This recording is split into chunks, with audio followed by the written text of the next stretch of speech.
Mayam Eigi daga ngasi se ayukta nga koithore koithok paise thabak amagi chaluine Bibigaosu da ko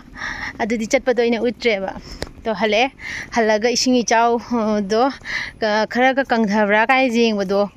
kangdhabadi laina amuk hene helame isingi chaw do ko haidi chawkhotpado ising chawkhotpado hene helame aba ado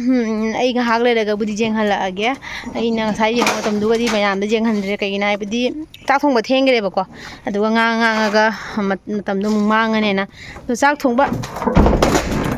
chak thongba loiraga ai jeng halake bora ki phibam se ko ado akhoi siga ising chawbagi ising changbagi magi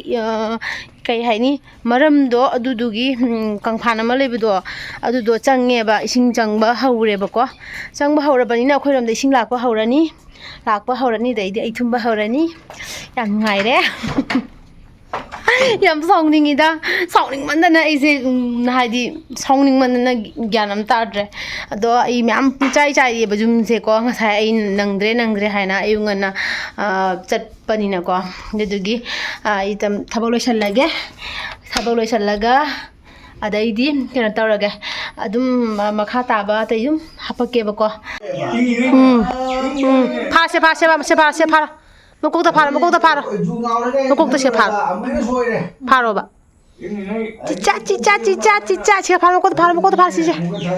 mukukta pharo se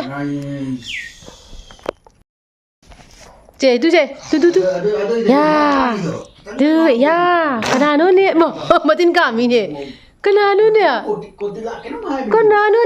tu je bola tu oh bo lao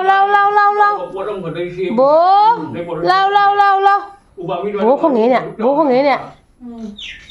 nghe nè quay chị nào màn thấu cơ có quay chạy lê khơi màn thấu cơ có quay chạy lê khơi có quay chạy lê bố bùsà lâu xe số là du xe ai không để xe số là thâu xe màn thấu vai kìa xe Eigi sani pam poe chọc po poe sani pa ai man braje ngun sani pa se sonon throwa ba sononu tu mama chigale che ngao makada ma jingi ba makada se Eigi sani pa se chọc po ini nung sidra jeng cái như nè ai đang ngang pầm cái chợ là cái mà nó nhưng ngồi trấu nó pầm hành đại bằng xí đi bé nó pầm mày cái gì mà khác được muốn nó gáo mua lên đi sao nào gáo mua cái gì nè năng chip bay thì năng lôi là đi là pin rồi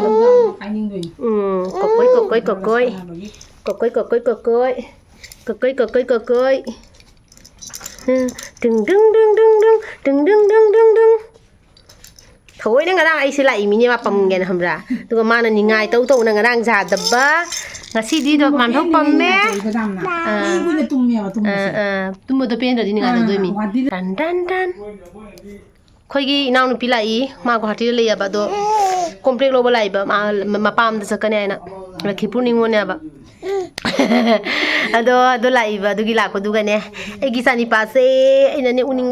bana he uningi se kyam nungshi có chunyu si bana mama la ko tu na hodri ba tu kana no ni na nau malay du chicha maya la chikanu chicha ni ne do chunyu bo di ka dai bo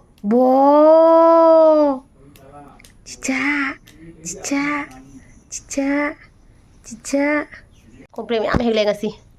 poi naw pis na pudauri ma lakipur da nang nei khundo kai lakipur kai khuman ko khuman da lakipur khuman da komplain pudauri ko complex se do moi ko hati da han gi do bani do mapam da chakana ngasi hai ngasi chalaga pami o khoi ta ton do phasu phai isa da complex se am phai ba sanam du pa kun thadal nang man thong na pi du di ma ka o se pai ge ai bai pe ma se para Paro. Oh, nang uhalo. Atay siya paige. Nang tata na lora ni. Si payo siya. Manthong na nang si di. Si payo.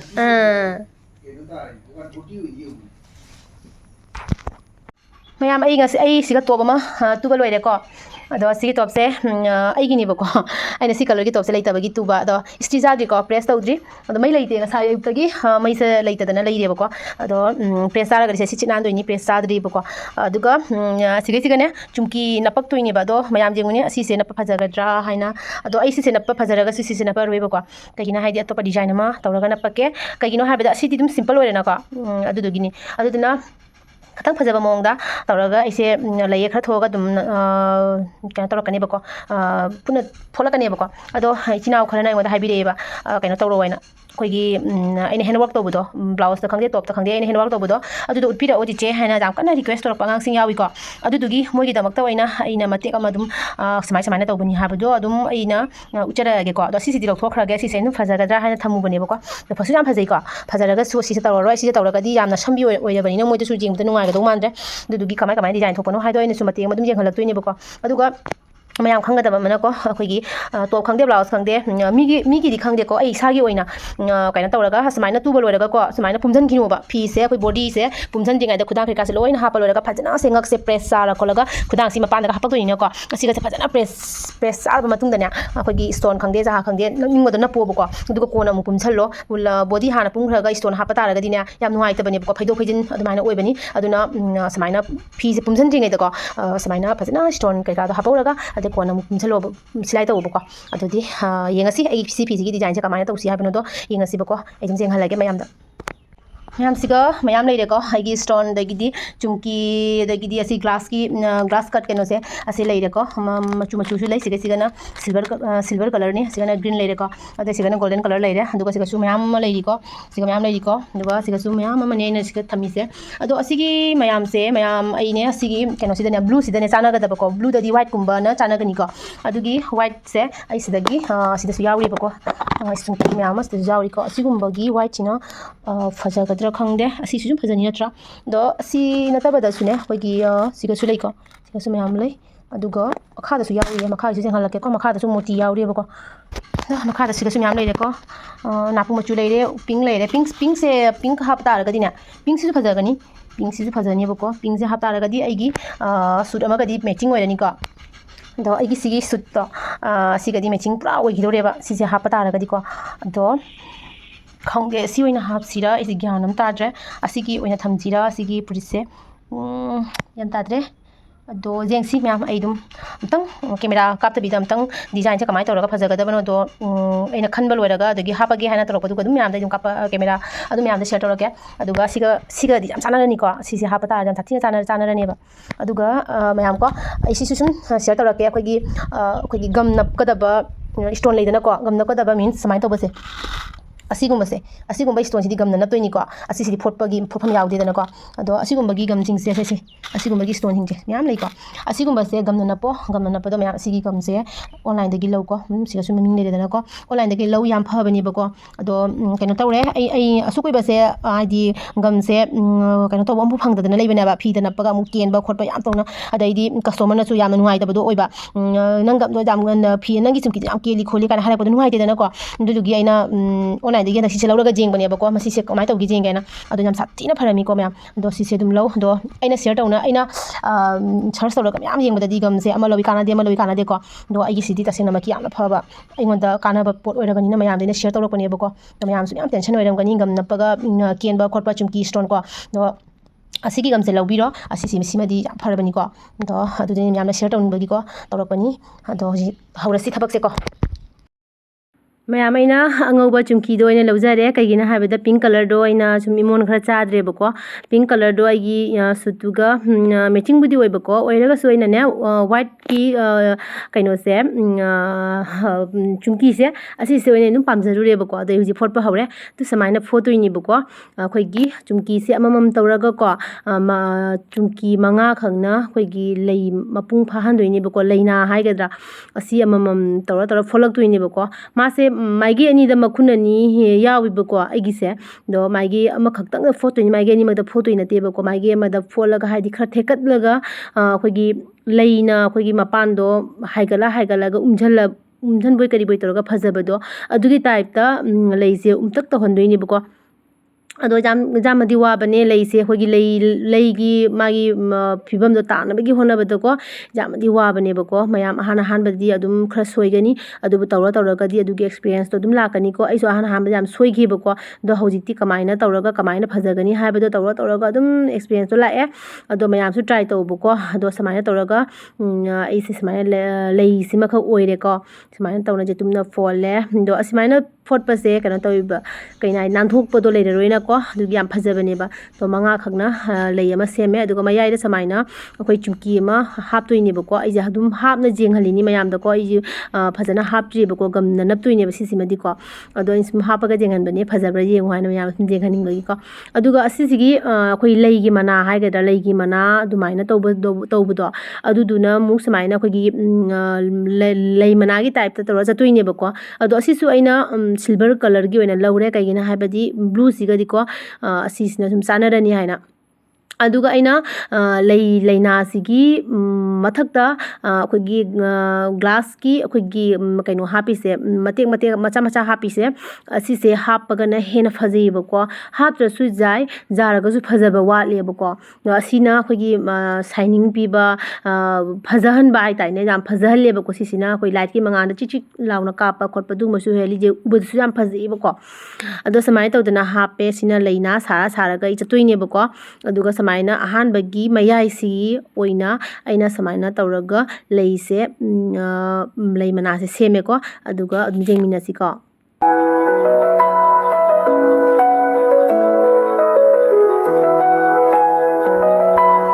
ꯍꯧꯖꯤꯛ ꯂꯩꯒ ꯃꯅꯥꯒꯗꯣ ꯁꯦꯝꯕ ꯂꯣꯏꯔꯦ ꯃꯌꯥꯝ ꯁꯨꯃꯥꯏꯅ ꯇꯧꯔꯦꯀꯣ ꯑꯗꯨꯒ ꯍꯧꯖꯤꯛ ꯑꯍꯨꯝꯃꯛ ꯁꯨꯃꯥꯏꯅ ꯁꯦꯝꯃꯦ ꯁꯨꯃꯥꯏꯅ ꯑꯍꯨꯝ ꯃꯌꯥꯏꯗꯨꯒꯤ ꯁꯨꯃꯥꯏꯅ ꯁꯦꯝꯃꯦ ꯑꯗꯨꯒ ꯁꯥꯏꯗꯇ ꯀꯃꯥꯏꯅ ꯗꯤꯖꯥꯏꯟꯗꯣ ꯑꯣꯏꯕꯅꯣ ꯍꯥꯏꯗꯣ ꯁꯦꯝꯗꯣꯏꯅꯣ ꯍꯥꯏꯗꯣ ꯑꯗꯨꯝ ꯌꯦꯡꯃꯤꯟꯅꯔꯁꯤꯀꯣ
ꯍꯧꯖꯤꯛ ꯑꯩꯈꯣꯏꯒꯤ ꯁꯥꯏड ꯑꯃꯀꯣ ꯁꯦꯝꯕ ꯍꯧꯒꯠꯂꯦꯀꯣ ꯑꯩꯒꯤ ꯗꯤꯖꯥꯏꯟꯁꯦ ꯁꯨꯃꯥꯏꯅ ꯁꯦꯝꯃꯦ ꯗ ꯍꯧꯖꯤꯛꯁꯦ ꯂꯣꯏꯔꯦꯀꯣ ꯀꯝꯄ꯭ꯂꯤꯠ ꯂꯣꯏꯔꯒ ꯑꯃꯨꯛ ꯍꯧꯖꯤꯛ ꯑꯩꯈꯣꯏꯒꯤ ꯂꯩ ꯉꯁꯥꯏꯒꯤ ꯂꯩ ꯁꯦꯝꯈꯤꯕ ꯑꯗꯨꯒꯤ ꯃꯌꯥꯏꯗ ꯑꯩꯅ ꯀꯩꯅꯣ ꯍꯥꯞꯀꯅꯤ ꯍꯥꯏꯕꯗꯣ ꯁ꯭ꯇꯣꯟ ꯑꯃꯃꯝ ꯅꯞꯀꯅꯤ ꯍꯥꯏꯕꯗꯣ ꯑꯗꯨ ꯅꯞꯄꯤꯅꯦꯕꯀꯣ ꯑꯗꯣ ꯉꯁꯥꯏꯒꯤ ꯑꯩꯒꯤ ꯕ꯭ꯂꯦꯛꯀꯤ ꯁ꯭ꯇꯣꯟꯗꯨꯅ ꯅꯞꯇ꯭ꯔꯦꯕꯀꯣ ꯑꯩꯅ ꯑꯗꯨꯝ ꯋꯥꯏꯠ ꯑꯣꯏꯅ ꯅꯞꯄꯦꯕꯀꯣ ꯄꯨꯝꯅꯃꯛꯁꯦ ꯑꯗꯨꯝ ꯂꯣꯏꯅ ꯋꯥꯏꯠ ꯑꯣꯏꯍꯜꯂꯒꯦꯅꯀꯣ ꯑꯗꯣ ꯃꯌꯥꯝ ꯑꯗꯨꯝ ꯐꯖꯔꯕ ꯌꯦꯡꯉꯨꯀꯣ ꯑꯗꯣ ꯈꯪꯗꯕ ꯑꯉꯥꯡꯁꯤꯡ ꯑꯗꯨꯝ ꯏꯆꯤꯜ ꯏꯅꯥꯎꯁꯤꯡ ꯌꯥꯎꯔꯒꯗꯤ ꯑꯗꯨꯝ ꯈꯪꯖꯜꯂꯣ ꯁꯨꯃꯥꯏꯅ ꯇꯧꯔꯒ ꯁꯦꯝꯕꯅꯤ ꯈꯨꯠꯀꯤ ꯍꯦꯟꯋꯥꯔꯛ ꯇꯧꯕꯗꯣ ꯁꯨꯃꯥꯏꯅ ꯇꯧꯔꯒ ꯇꯧꯋꯤꯅꯦꯕꯀꯣ ꯃꯌꯥꯝ ꯑꯩ ꯍꯧꯖꯤꯛ ꯁꯦꯠꯂꯒ ꯑꯃꯨꯛ ꯃꯌꯥꯝꯗ ꯌꯦꯡꯍꯜꯂꯒꯦꯀꯣ ꯁꯨꯃꯥꯏꯅ ꯇꯧꯔꯦ ꯁꯨꯃꯥꯏꯅ ꯗꯤꯖꯥꯏꯟ ꯁꯨꯃꯥꯏꯅ ꯑꯣꯏꯔꯦꯀꯣ ꯐꯖꯅ ꯑꯗꯨꯝ ꯃꯌꯥꯝꯅ ꯑꯗꯨꯝ ꯌꯦꯡꯕꯤꯔꯣ ꯑꯩꯁꯦ ꯀꯩꯅꯣ ꯇꯧꯕ ꯀꯣꯛ ꯂꯨꯒꯅꯤ ꯍꯥꯏꯅ ꯉꯔꯥꯡ ꯅꯨꯡꯊꯥꯡꯗꯒꯤ ꯊꯥꯎ ꯇꯩꯁꯜꯂꯒ ꯁꯝꯁꯦ ꯆꯅꯞ ꯆꯅꯞ ꯂꯥꯎꯔꯒ ꯀꯣꯛꯁꯦ ꯂꯨꯊꯣꯛꯍꯧꯗ꯭ꯔꯦꯕꯀꯣ ꯀꯣꯛꯁꯦ ꯂꯨꯊꯣꯛꯇꯗꯅ ꯑꯩꯁꯦ ꯀꯥꯎꯊꯣꯛꯈꯤꯗꯅ ꯏꯔꯨ ꯃꯥꯏꯊꯖꯗꯅ ꯀꯦꯅ ꯈꯣꯠꯅ ꯁꯨꯃꯥꯏꯅ ꯚꯤꯗꯤꯑꯣꯁꯦ ꯁꯦꯝꯃꯕ ꯃꯇꯨꯡꯗꯅꯦ ꯑꯩ ꯅꯤꯡꯁꯤꯡꯉꯛꯏꯕ ꯑꯩꯁꯦ ꯀꯣꯛ ꯂꯨꯗ꯭ꯔꯤꯅꯦ ꯍꯥꯏꯅ ꯁꯝꯁꯦ ꯆꯅꯞ ꯆꯅꯞ ꯂꯥꯎꯔꯦꯀꯣ ꯃꯌꯥꯝ ꯑꯗꯨꯝ ꯌꯦꯡꯃꯤꯟꯅꯁꯤꯀꯣ